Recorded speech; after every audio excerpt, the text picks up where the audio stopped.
Assalamualaikum warahmatullahi wabarakatuh. Waalaikumsalam warahmatullahi wabarakatuh. Gimana kabarnya ibu-ibu? Sehat ya? Alhamdulillah. Semoga selalu tetap sehat. Sehat. Kenapa? Karena kesehatan ini adalah mahal harga. Ya ibu-ibu bagus. Ya, Bapak akan melanjutkan pertemuan pembelajaran yang sebelumnya. Ya, pada hari ini kita sekolah PKH. Sekolah PKH itu ibu-ibu menuntut Anda untuk di samping belajar materi bersama Bapak di sini juga diterapkan di rumah. Bagus.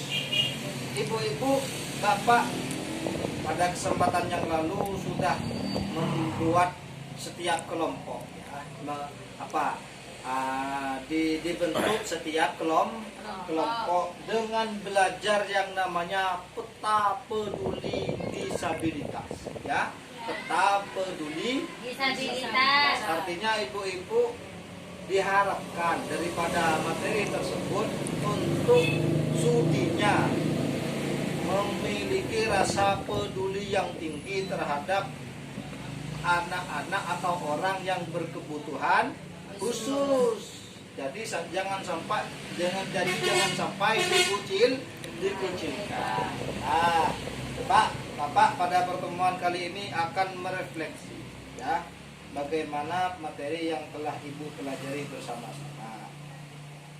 Coba siapa yang tahu sekarang apa yang dimaksud dengan penyandang disabilitas?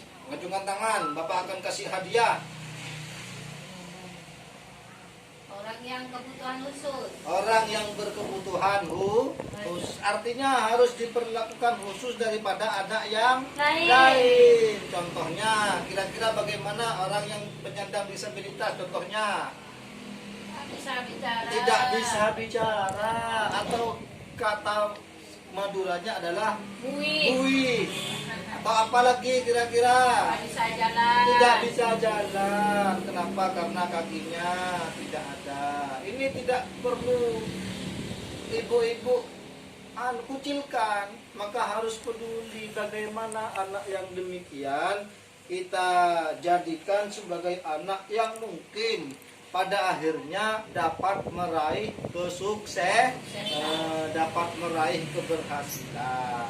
Ya ibu-ibu. Coba apalagi kira-kira penyandang disabilitas ini? Orang yang tidak punya mental ya, orang yang tidak kuat mentalnya, artinya minder karena saya keadaannya tidak sesuai atau tidak sama dengan yang lain maka minder. Terus tanya sekarang Bapak ya, maka bagaimana ketika ada anak penyandang disabilitas di sekitar kita, apa yang kita lakukan? Harus diperhatikan, harus peduli, apalagi kira-kira menyayangi, apalagi kira-kira tidak mencemooh, apalagi kira-kira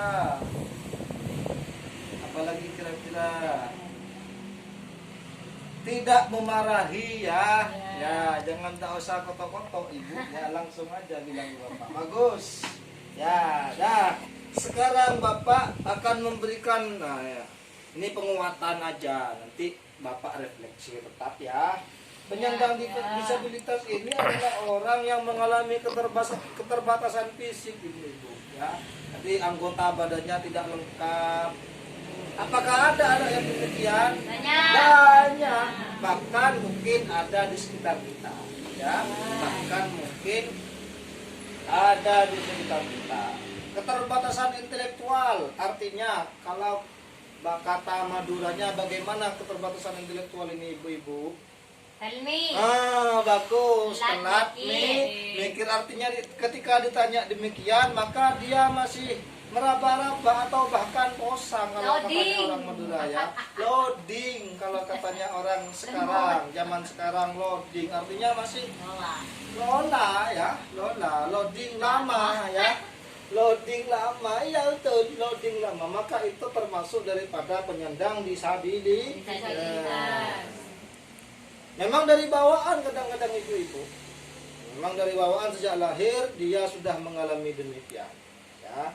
Juga selanjutnya mental atau sensorik, mentalnya tidak kuat. Ya. Malu. Tapi bukan malu-maluin ya ibu-ibu ya. Mentalnya tidak kuat dalam jangka waktu yang lama. Artinya bukan cuma 1 hari 2 hari ya. Beda dengan pengemis yang ada sekarang kan, yang ada yang viral di media sosial, banyak pengemis yang pura-pura tidak mempunyai kaki. Tapi setelah ditelusuri ke rumahnya, dia kakinya dilipat atau gimana, ditekuk ya ketika sedang mengemis di jalan-jalan itu ya. Tapi sebenarnya dia punya kaki. Kalau seperti itu apakah termasuk daripada kategori disabilitas? Tidak. Ini adalah jangka waktu yang lama, bukan cuma 1 hari 2 hari, jangka waktu yang lama. Maka kalau seumpama orang kayak tadi itu berinteraksi dengan kita, maka kita harus tidak boleh mencemooh, harus bisa menerima, disayangi. Karena sudah kejadian ibu-ibu, banyak orang yang disabilitas ini bisa meraih kesuksesan, ya, bisa mencapai apa yang menjadi cita-citanya. Kadang-kadang kita sebagai orang yang sempurna, mungkin katakanlah demikian, meskipun tidak ada orang yang sempurna ya, kalau dibandingkan dengan orang disabilitas, kita lebih enak mungkin. Kita sudah punya tangan lengkap, kaki lengkap, mata lengkap, sesuai dengan apa yang kita butuhkan mungkin. Ya, tapi kita masih meraba-raba untuk meraih cita-cita.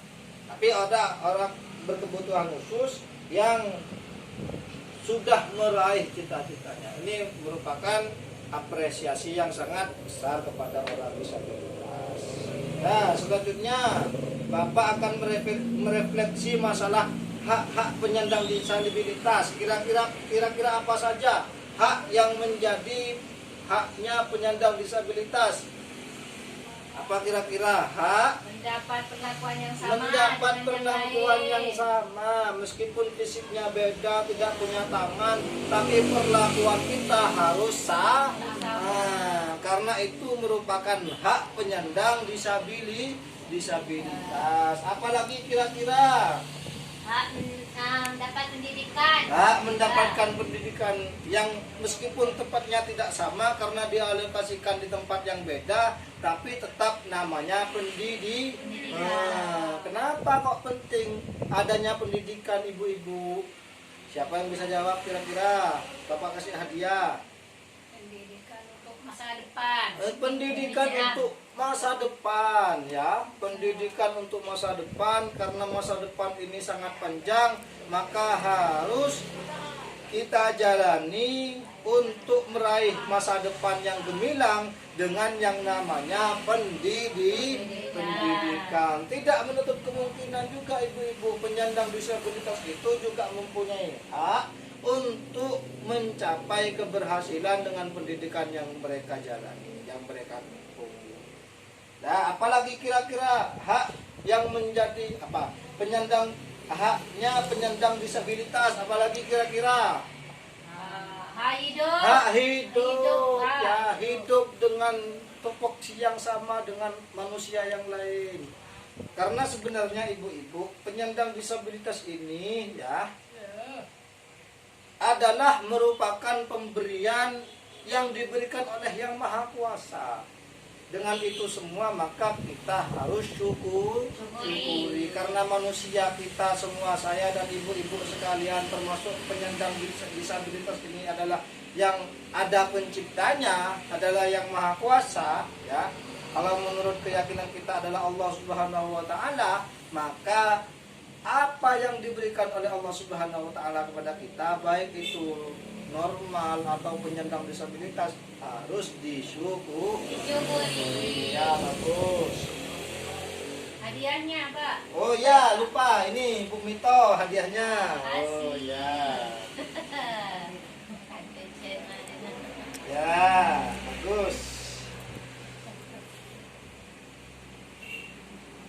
Nih ibu-ibu ya, ada pernyataan bahwa perbedaan ya antara anak disabilitas dan anak yang normal ketika bermain ya. Anak yang normal megang bola dan anak yang disabilitas biasanya duduk di kursi roda. Kenapa? Karena tidak bisa berjalan sendiri. Maka anak yang menyandang disabilitas ini maka bilang, apa kira hak saya? Oh, hak saya ternyata berhak untuk hidup, berhak untuk bebas dari cercaan, berhak mendapat perlindungan, berhak bersekolah, juga berhak bekerja, berhak beribadah, berhak berekreasi dan seterusnya. Artinya harus dinilai sama dengan anak yang lain.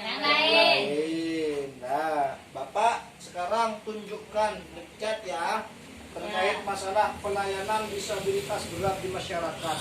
Ya, ini pelayanan disabilitas berat di masyarakat ya. Yang pertama adalah memudahkan penyandang disabilitas dalam pembuatan akte kelahiran, KTP, BPJS Kesehatan. Sebagaimana manusia yang lain, warga negara yang lain berhak mendapatkan akte kelahiran, maka penyandang disabilitas juga berhak mendapatkan akte. Artinya tanggal kelahirannya berapa, di mana lahirnya, penyandang disabilitas juga berhak mendapatkan itu. KTP, kartu tanda penduduk, agar supaya tahu, oh ini penyandang disabilitas, alamatnya di mana, rumahnya di mana. Juga BPJS Kesehatan ya, asuransi kesehatan apabila dia sakit juga berhak memiliki. Itu ya Bu ya. Selanjutnya memberikan informasi terkait dengan akte kelahiran ataupun KTP dari pihak RT, RW atau kelurahan. Jadi apabila penyandang disabilitas mengurusi ke desa, baik mengurusi kepada Pak Kasun, kepala dusun, mengurusi kepada pihak RT ya. Ini dilayani secara sama dengan pelayanan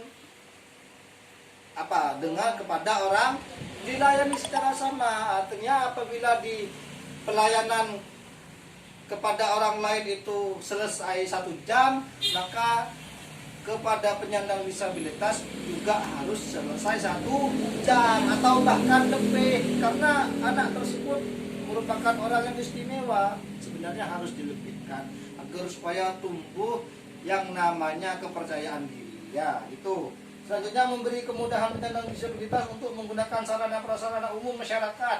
Artinya pergi ke masjid juga diperbolehkan. Jangan sampai sarana untuk jalan ke masjid itu jalannya karena ada penyandang disabilitas pasti dibuat agak ada hambatan-hambatan ya, dibuat agak anak tangganya. Ini dipelopori agar supaya sarana untuk sampai ke masjid itu dipermudah ya. Juga parkir tempat umum khusus disabilitas harus dikhususkan, ada parkir khusus untuk mendatangi tempat-tempat umum. Toilet juga, toilet khusus untuk difabel. Artinya toilet khusus untuk difabel ini kan sebenarnya toilet yang gunanya untuk mempermudah kepada kaum-kaum difabel ya, gitu ya. Selanjutnya memberi kesempatan bagi penyandang disabilitas untuk mengikuti kegiatan kemasyarakatan. Artinya contoh arisan ya ibu-ibu ya.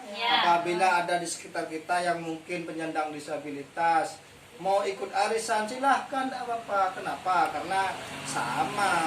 Karena kalau ibu-ibu nyumbang arisannya 20.000, maka mereka juga 20.000, harus sama. Tidak boleh dinilai beda.